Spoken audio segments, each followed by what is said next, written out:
बाली किष्किंधा का राजा था और अत्यंत पराक्रमी भी।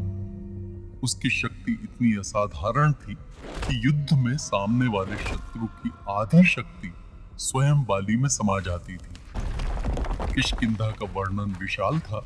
ऊंचे पर्वत, घने जंगल, झरने और बीच में बाली का महल। एक दिन एक राक्षस उसे ललकार रहा। बाली उसे सबक सिखाने के लिए महल से बाहर निकल पड़ा।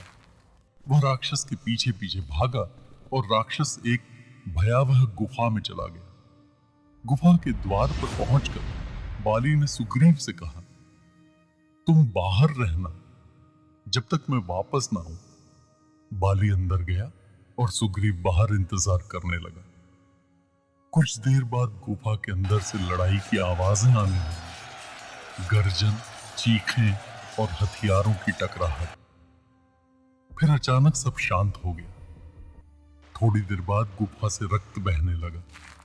यह देखकर सुग्रीव को लगा कि बाली मारा गया है। डर और भ्रम में उसने बड़े पत्थर से गुफा का द्वार बंद कर दिया और किष्किंधा लौट गया। कुछ समय बाद बाली ने वही पत्थर तोड़कर गुफा से बाहर आने का मार्ग बनाया। उसे सुग्रीव कहीं दिखाई नहीं दिया। यह देखकर बाली को लगा कि सुग्रीव ने उसका विश्वासघात किया है। वह क्रोध में किष्किंधा पहुंचा। वहां पहुंचकर उसने सुग्रीव को सिंहासन पर बैठे देखा। वह सुग्रीव का गला पकड़कर उसे सिंहासन से नीचे फेंक देता है।